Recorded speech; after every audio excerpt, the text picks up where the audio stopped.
George Verdis, welcome to the podcast. I feel like this is way overdue. Like you should have been on before. Have you ever done an episode with me before? No, I have been avoiding them.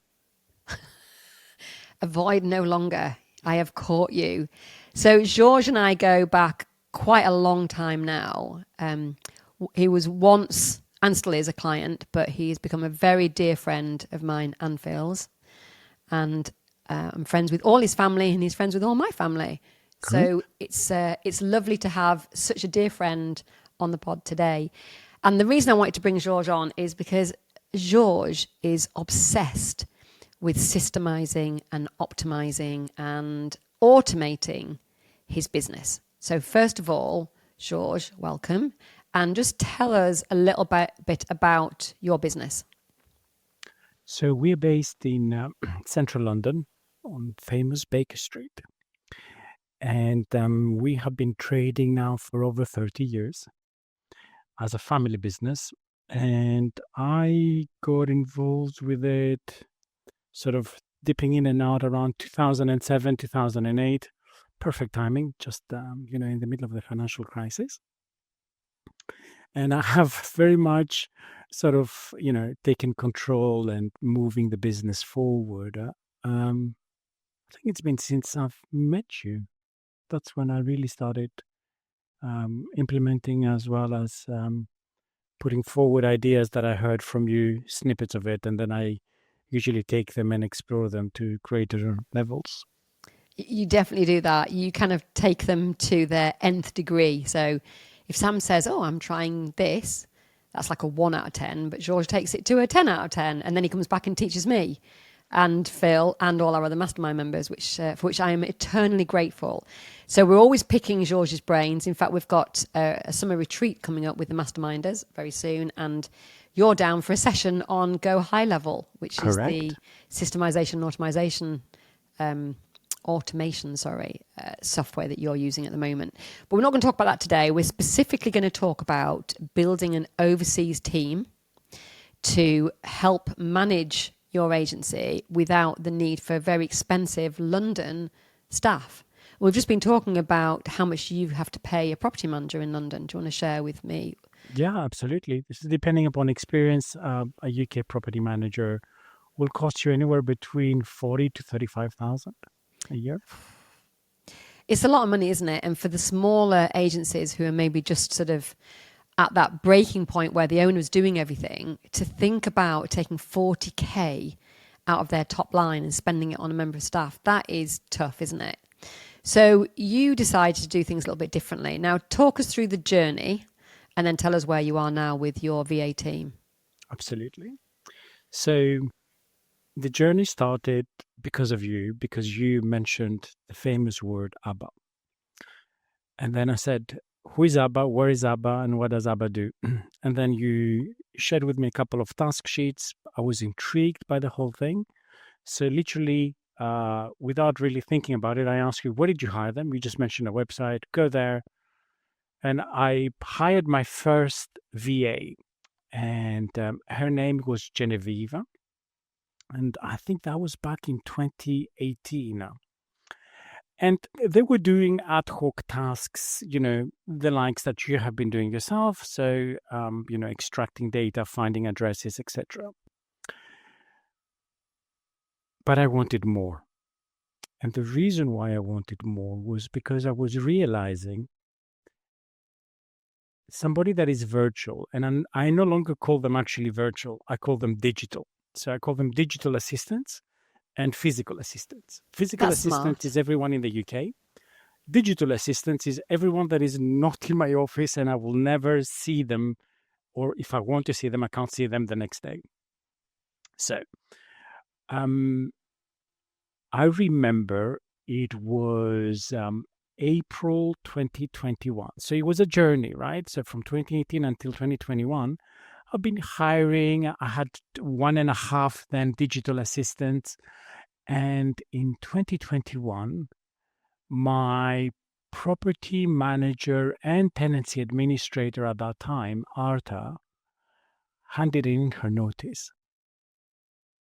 And I had 1 month to find and replace her. And just for people who don't know, what's a property manager actually do? What's their main tasks?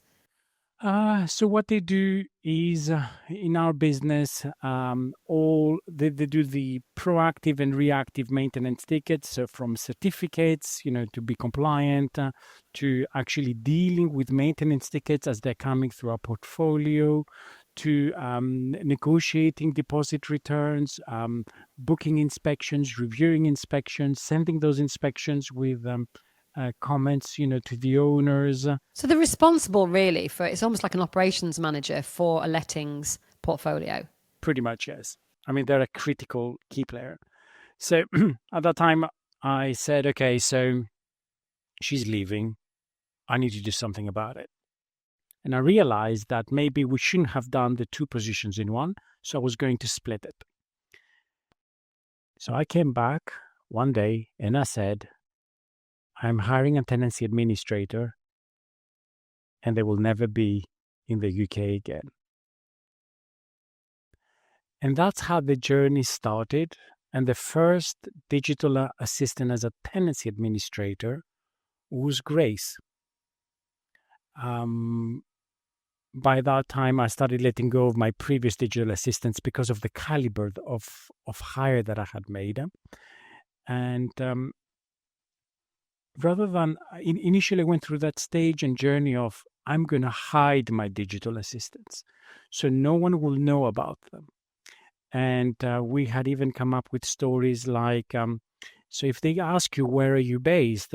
Because they couldn't see them physically in the London office, just say that you're working from home somewhere in Manchester. But deep down, I felt that I sort of evaluated that feeling I had. I'm like, why am I doing this? Is it because I'm embarrassed, ashamed, or is there something more? And one day I took the decision and I said, if they ask you, where are you based? You'll say you're in the Philippines. And they were very, very surprised, but that empowered them. All of my clients know that I have got a 50-50% split in the UK, in London, and overseas. And they know our levels of communication are incredible in terms of if you share an information with one of us, the team that needs to know about that information knows about it. So from one person as a digital assistant, as a tenancy administrator, we now have got 5. If they were in the UK, would you still need 5, or have you overstaffed because it's so much cheaper? I would need 5 for sure for the work that they're doing. Because our work is very seasonal. So we are now entering our busiest period ever. It's also a great backup because, and I have run that experiment where the digital team can literally run the office. The only thing they cannot do is let contractors in the office to pick up keys or do viewings or home consultations. That's about it. So when it comes to things like the technical aspects, like the phone calls, are they allowed to answer the phone? Yes, they have UK numbers, both landlines, and they have a UK mobile number. They call out using a UK mobile number, not just a WhatsApp. They've got their own voicemails. Their calls get recorded just like ours. We train on those calls. They join our trainings. They are one of them is even Arla qualified. She was the first person to be Arla qualified in the Philippines. And I mean, that's the inside. I mean, from the moment that something can be done digitally,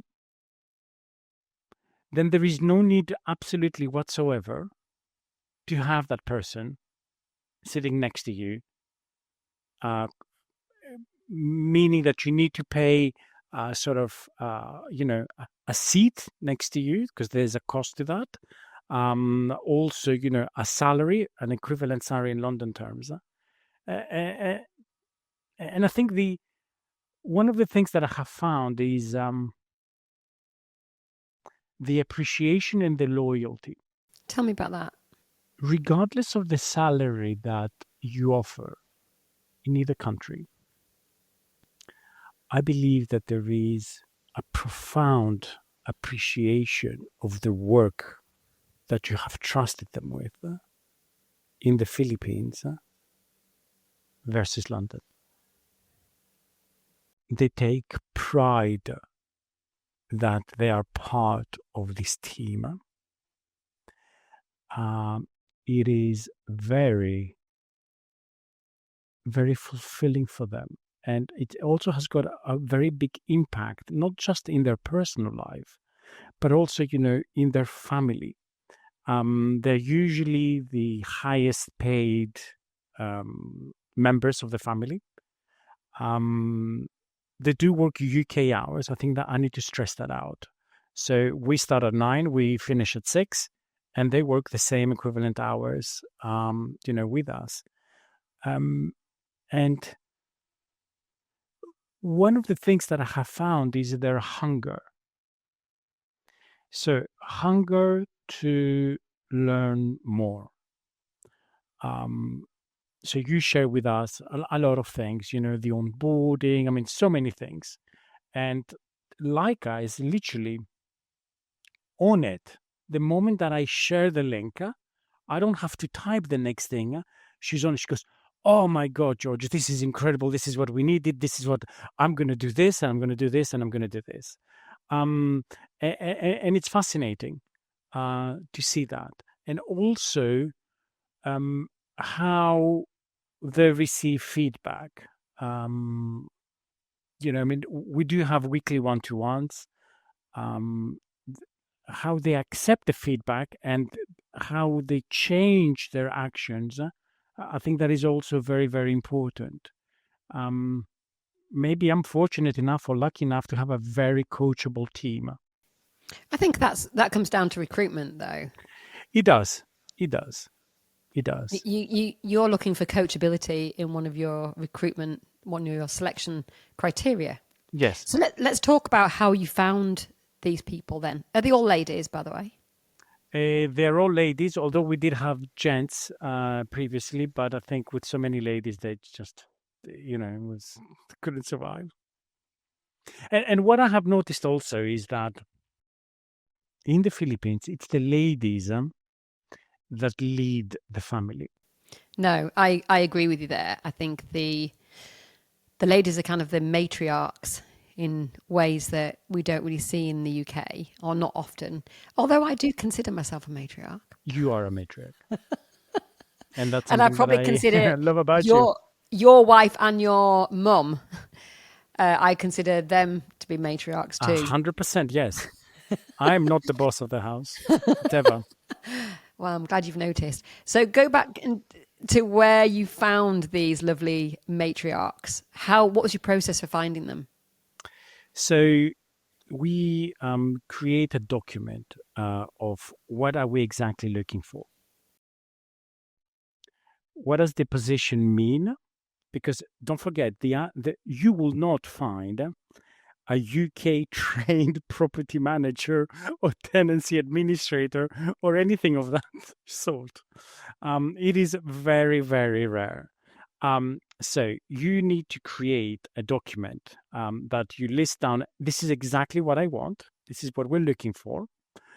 And create an advert that will appeal to them. Because don't forget, a lot of them come from the BPO industry, which is, business processes and call centers and everything. So you need to make it really appealing for them to consider you, because their other option is to actually work in a call center in the Philippines, for the same sort of, they call it the graveyard shift because they're working for US. But here is you're offering them something different. So you create a document, you put the advert up, and the advert, we put it up on onlinejobs.ph. We have changed the process. We're not using your, can't remember, what was your virtual assistant finder? Virtualstafffinder.com. There you go. Yes. But I mean, in fairness, I've only used it once, found ABBA, and, whatever it is, 11 years later or whatever, You know, I haven't had to change that. So if I was going to go and look now, I probably would look on more of a sort of forum site. You receive a lot of applications. I can imagine. You've got this big funnel, and then you've got to reduce it very quickly. So we ask them to fill in a form.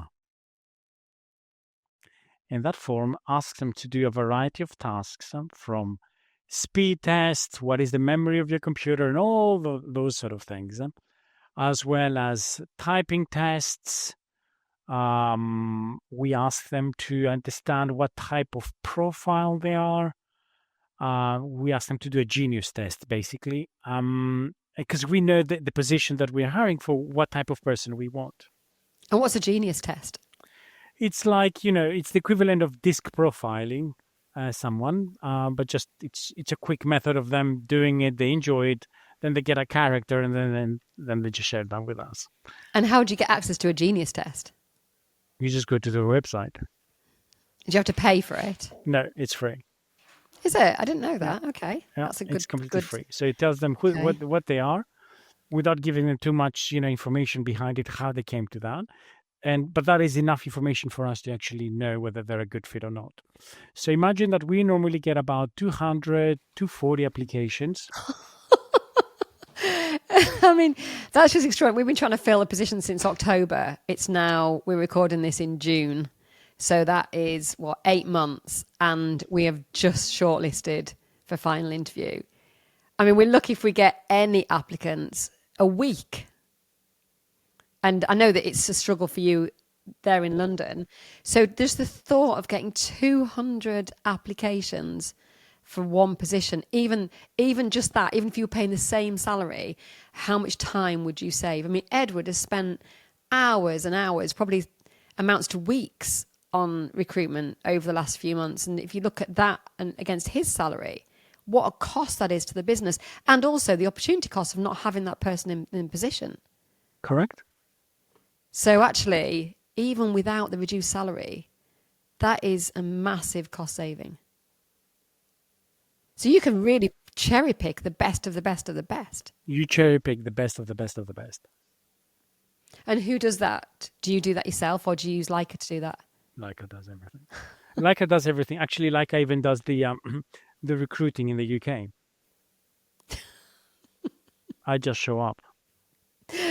That's crazy, isn't it? And so you've used this online Indeed for the Philippines, onlinejobs.ph. Do they charge?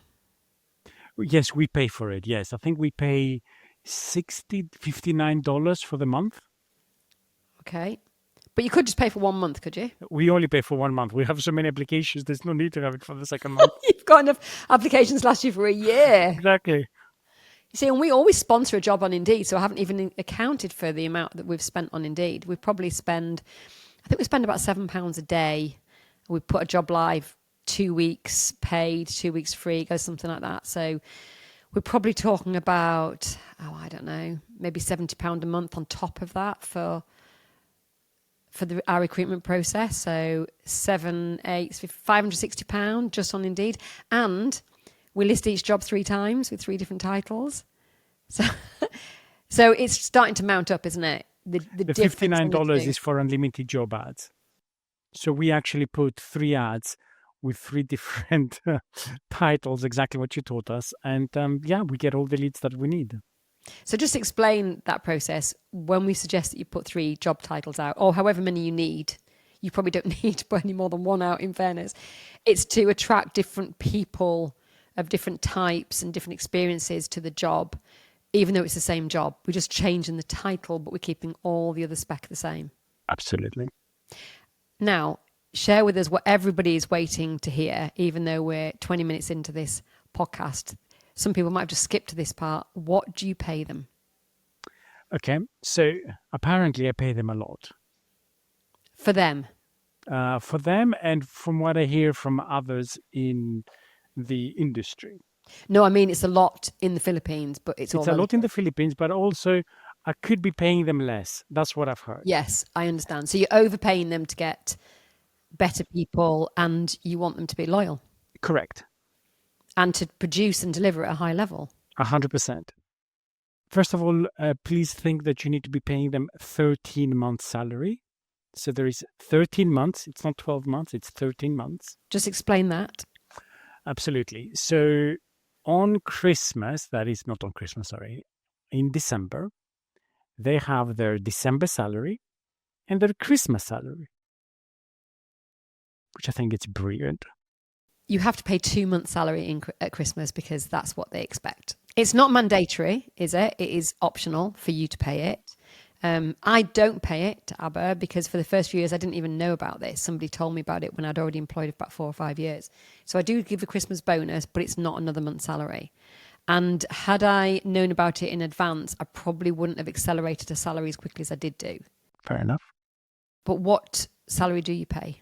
So depending upon experience, I think the lowest we have ever started somebody is on $800 a month.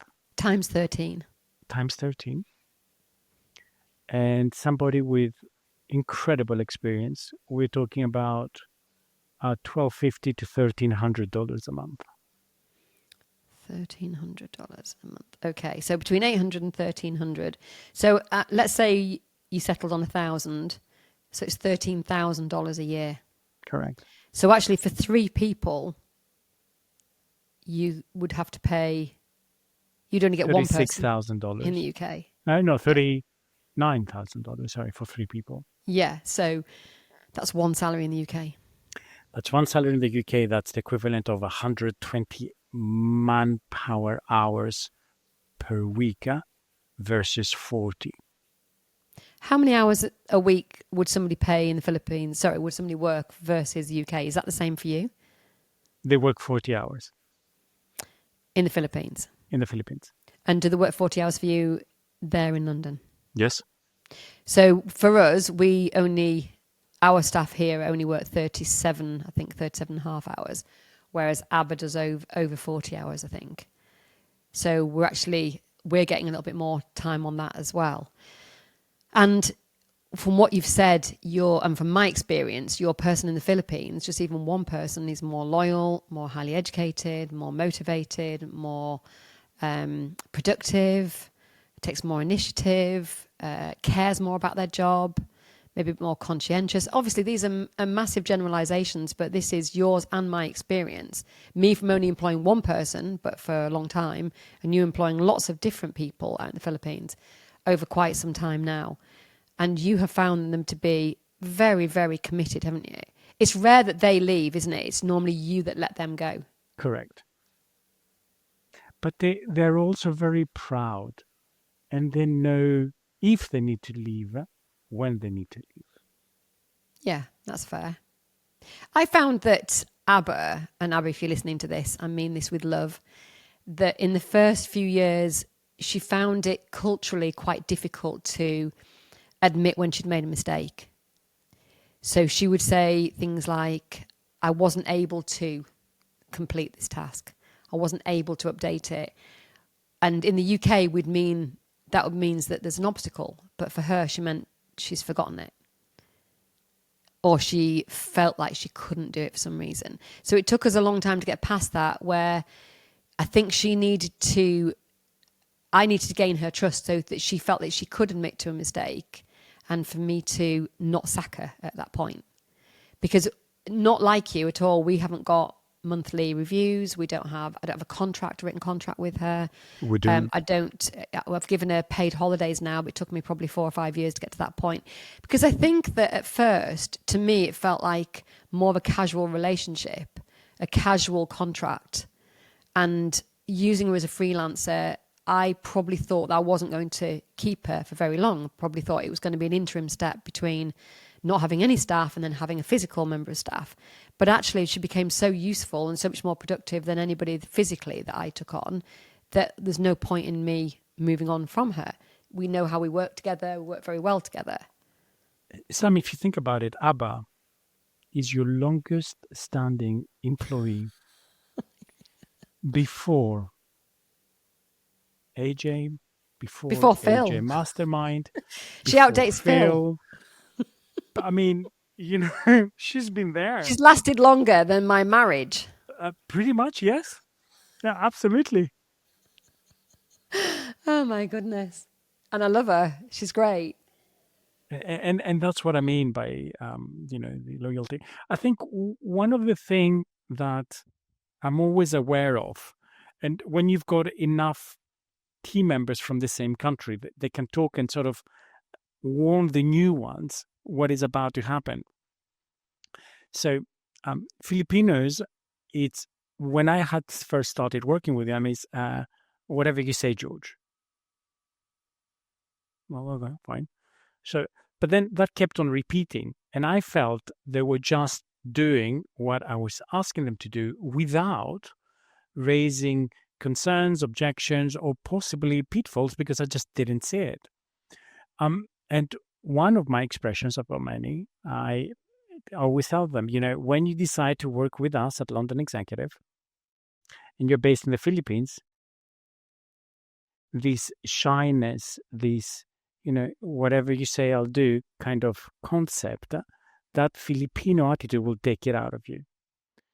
Because, we are all about leading, saying the truth, even if the truth is hard to hear to anyone within ourselves, to our clients, and to whoever we speak to. And, that is really important. And it took some time. It probably took me 9 months to keep on insisting on this and reminding them, look, I get it, but that's not London Executive. What are we going to say next time around? And it's a question of training and coaching. Well, that's the answer to pretty much all the obstacles and challenges in everybody's business, isn't it? Training and coaching. That's all what it comes down to. Can we go through some of the more kind of logistical, technical stuff? Is that okay? Yes, of course. So you find them through online.ph and you offer them a contract? Yes. And do they get paid holiday with you? Yes. And sick leave. Sick leave, yeah. How much paid holiday do they get? The number of holidays they get is exactly the same as the UK, no exceptions. 28 days, including bank holidays. You decide when you want to work. So that means my team sometimes works on a bank holiday. Calls get answered and things get done because it's possible. Because I have exactly the same. They've decided, no, I don't want to take this bank holiday as a holiday because it doesn't work with me. That's great. I think they have more festival and Saints' Day holidays, don't they? Oh, yes, they do. It's about 12 or 14 or something a year. Yes, correct. Yeah. So, and Abba gives me all her dates in advance, and she has things like her son's birthday off. Funnily enough, I might have mentioned this in a podcast before, when Abba first came to me, we probably both thought it was a temporary contract. And I think she started with me in about the June. And within about a month, she told me that she was expecting. As it sort of transpired, that it was probably going to be a longer term contract. And I'm guessing that she probably felt her job security was in jeopardy at that point because no maternity, no contract or anything. And what she did over the remainder of her pregnancy was she taught her husband how to manage my administration tasks I was giving her. And so when she had to take a little bit of maternity, which didn't take very much actually, and her son was born, he filled in. So I was talking to him and not her. And then she came back to work, probably because he wasn't doing as good a job as her. And he became probably the caregiver.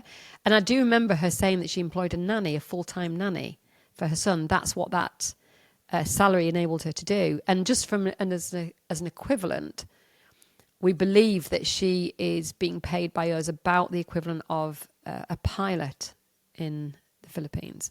So if you said that in the UK, that would be about, 60K? Work from home. Abba doesn't work on our time zone or our time hours. She works on her own. I felt that as a mum with a new baby, that was the right thing to do. And we've never really changed it. So in the summer, she logs off about 11 a.m. for me. And in the winter, it's more like 10 a.m. But she starts at 1 or 2 a.m. in the morning. And therefore, any jobs I give her out after her hours are finished are complete by the time I log on in the morning, which I love. So I don't need her active during our hours, but yours is very different. So they have to be active during those hours, don't Because they? they're client-facing. They're negotiating. Of course. Yes, Abba's not client-facing. As well as the fact that they work on their time zone. Your time zone, not theirs. So that's 8 hours awry, isn't it? Or 7 hours awry, I think it's at the moment. What do they have lunches? Do they have a lunch Yeah, break? 1 hour lunch break. Okay. And how do they cover their lunch break? Do they cover each other's? Phone calls, etc., or do they not need to? There's always the cover, also from the UK. Don't forget that. And usually they never go and have lunch hour all at the same time. I have noticed that it's quite interesting. There's a bit of a camaraderie between them of support, handing over work. It's fascinating to see it. It's They work fascinating. together like little worker bees, don't they? Where They they do. cover themselves. They do. And how do you communicate with them? How do you give them tasks? How do you manage them? So we have a morning daily stand-up that happens over Google Meet, where we share our opportunities, what we're working on, any challenges, and pass on any urgent work to somebody else that needs to be done. Then each one of us has got what I call our daily, weekly, monthly tasks, and all of them are in Asana. So this is a task management software, It's task isn't it? management, yeah. So you can use the like of Monday.com, and there's so many. ClickUp, Basecamp. Basecamp, absolutely. So we love Asana. How Our much whole does business. Asana cost? So we are paying a premium, but you can actually run it for free for up to 10, I think, people or 15 people. We're just doing so many magical things with Asana. It's just, we just had to play with it even more.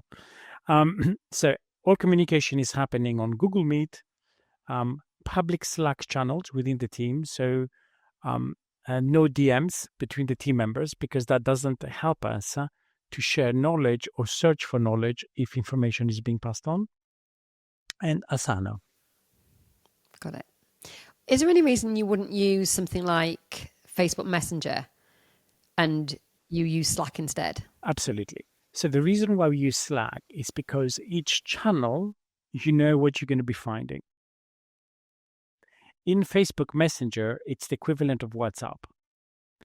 You're trying to find when did they say this, and you either go and search for it, and you got to use the right word that they use to be able to find that chant, or but with the Slack channel, well, this is the right Slack channel for this type of communication. It will be there. I would like to move us over to Slack. Convince me I need to do it. I'm going to be training my AI on our Slack conversations. Okay, convinced. Just as an aside, what's your favourite AI? At this moment, I'm in love with GPT. I'm really in love with it. It is solving me. It's coming up with better solutions that I thought I would have come up with. I'm happy and sad at the same time. But I'm very intrigued by Perplexity because of the communication and the discussions we've had. So we did actually have the same conversation this morning in our morning management team meeting. And what I have realised is that I think the limit of Perplexity is that even though I love what it does, they're all standalone prompts pretty much. You can do follow on, but it doesn't remember what I asked it to do yesterday. So it has to relearn again today, whereas ChatGPT builds on itself. So you can ask it to remember each of its tasks and your edits and feedback. So it's getting exponentially cleverer, whereas that's not what Perplexity does. So I'm going to stick with Perplexity for now because I use it for a lot of copywriting. But I think the team is going to start using ChatGPT. It's game changing. I mean, we're just working on something new now, because whenever I hear from anyone it can't be done, I'm not sure. Okay, that's it. I'm going to GPT, and GPT will find me the source. Funnily enough, I had used the GPT when it first came out to locate for me the sources of envelopes in the Philippines that are UK size, because they use the American ones. So I wanted the DL one, and it found it for me. And I couldn't find it myself on Google. And I was searching and searching. And I had two team members in the Philippines spend a whole day trying to find. And then I said one day, well, let me just ask GPT in the early days. And I got the sources, got them, asked the team, go and negotiate with them. And we did. And that's how it all started. That's amazing.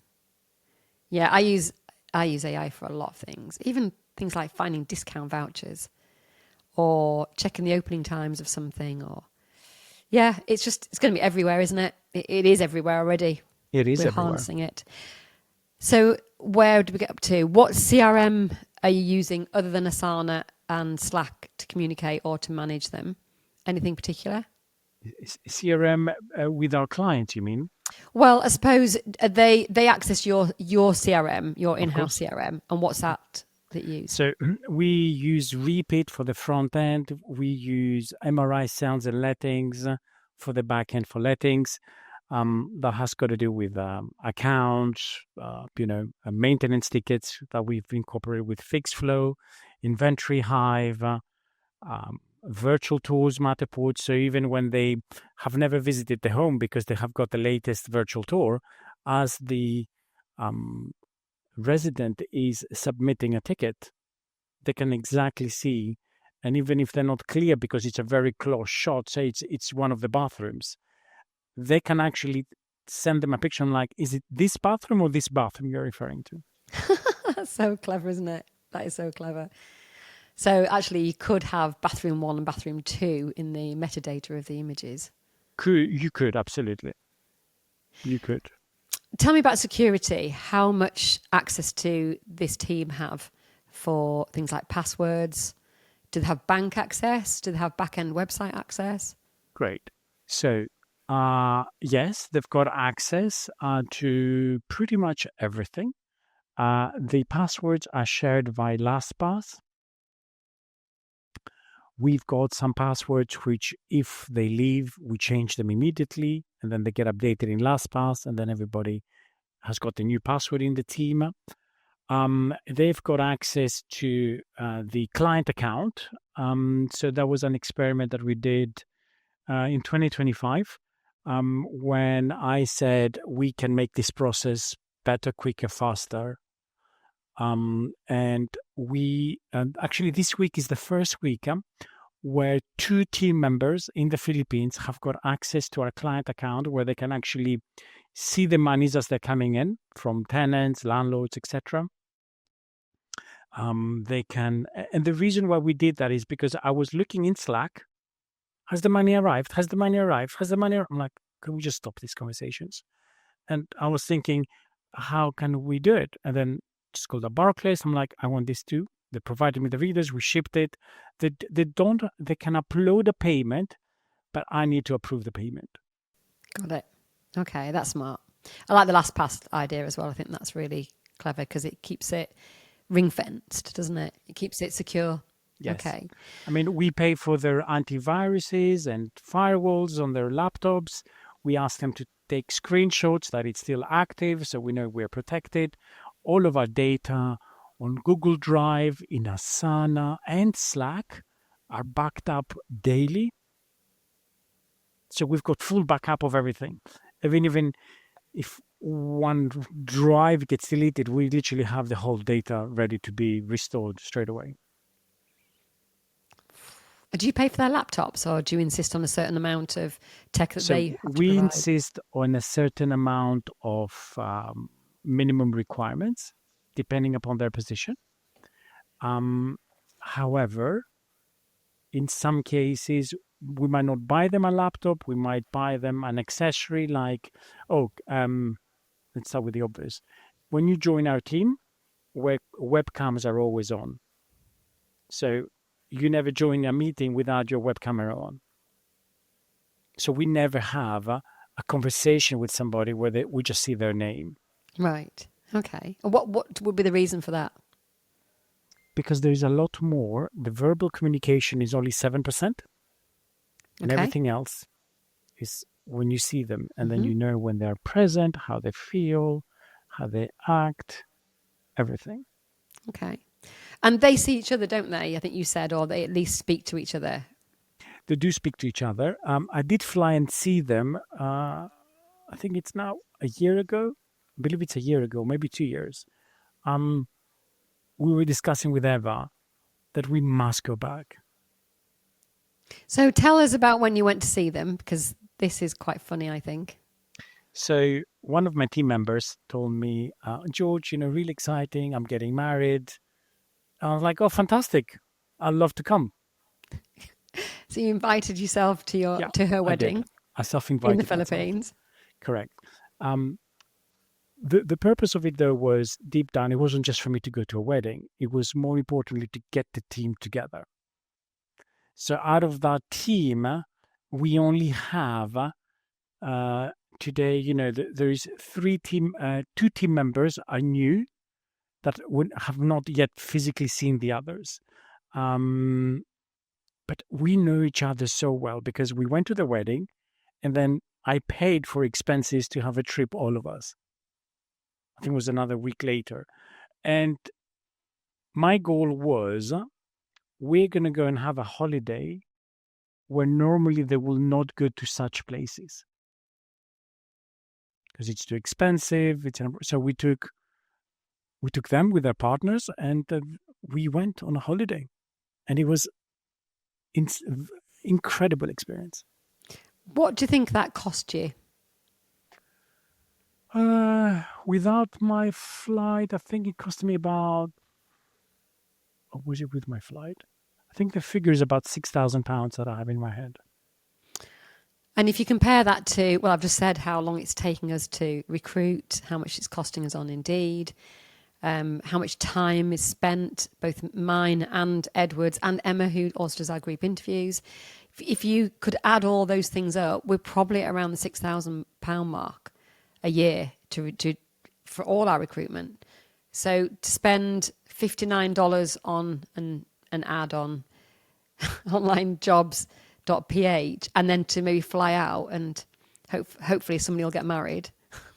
I think that's an amazing investment. And also it shows your commitment, doesn't it, to the team? It shows your commitment to them, to their self-development, but also to your relationship that you want with them. I think it's very indicative of how you work and your culture at London Executive.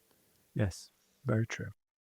Because ultimately, whatever I have the opportunity of learning, I don't have this mentality of it's us and them. It's just us. And the us is the UK team and the overseas team. And at the moment, how does that stack up in terms of numbers? So currently we are 4 in London, 5 in the Philippines. And that's including you? That's including me, correct. So 3 in London, really, 5 in the Philippines. 3 in London then, yes. And how do you see that progressing? If I asked you in 5 years' time how many you've got, what would you say? I see the whole industry, constantly changing. And I'm also looking at, the costs involved in taxation here in the UK as an employer, what you need to pay for. I see more and more work being done overseas, and it doesn't have to be the Philippines. What countries do you think are up and coming? The biggest companies, I think, have explored this already. So if you're in London, you know about Zipcars. So Zipcars is you have an application on your phone, and you can literally book and drive a car once your license has been approved and everything within a minute. I can go now on my phone and just find a car and just book it and just go and drive. And they have the same concept, physical and digital assistants. The physical assistants are the people that go and clean them up, check them out, charge them, make sure that everything is fine. If there's any faults reported by any driver, they look after them. The digital assistants are all based in Athens. There's a whole call center of Zipcar UK that everything is being run in Athens. And how do I know? It's because every time I call them, I hear another Greek name. And when I start, I'm Greek originally, so I'm like, hi, all in Greek. And they go, sorry, this call is being recorded. We can't talk to you in Greek. I'm like, okay, that's fine. But that gives you an insight. They can see where the car is. They can see the faults. They can lock the car. They can give credits. They can do everything. So what we're saying is there is a place for physical workers and a place for digital workers inside every agency. Yes. And I completely agree with that. Where should somebody start with their journey of hiring a remote team? Do you want me to share my journey? Yeah, just the first sort of few steps. Just so that somebody knows, they don't feel like they've got a barrier to entry on this process. I personally believe you must get a coach that has done it before. I think this is what has really changed things for me. Get a coach that has done it before and tell them, show me the way. And I'll do it better. And I'll do better. Yes. I think you've done amazingly with it, George. I really do. Hats off to you. You're a complete inspiration. When a coach has a coachee like you, the coachee becomes a coach. And really, that's how it should work. It just shows that a good coachee will take your little idea and turn it into something really special and really business and life transforming, which is what you've done.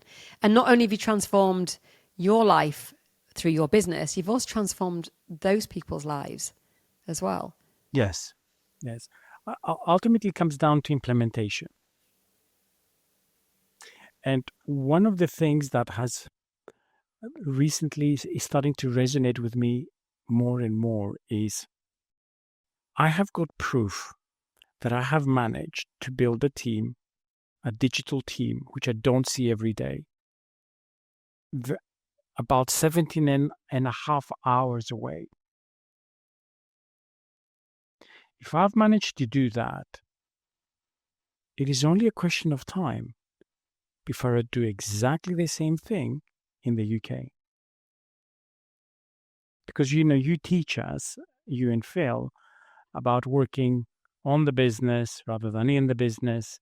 And it's about finding the right team members with the right values, with the right work ethic, support them, coach them, train them to become the best versions of themselves, and allow you to even become better yourself because you're investing now your time on yourself.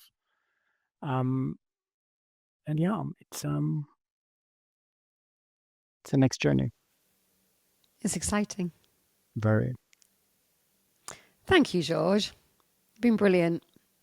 We should have had you on earlier, but I'm glad that we've caught up with you at this sort of part of your journey of building London Executive into something bigger and better that will secure your financial future, but also your families as well.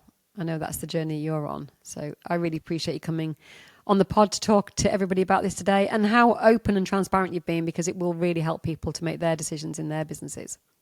I want to take you back to the first day when you hired your first person and the fear that was behind it. Ultimately, you did it because you said, yes, I'm going to do it. I can't take it anymore. And hiring your first digital assistant is exactly the same journey. Countdown 5, 4, 3, 2, 1. If the thought has come right now by listening to this podcast, turn the thought into action. Go to onlinejobs.ph and see what ads are out there and realize what people are applying for and the skill set that they have. And then the next step is easy. Thank you, George.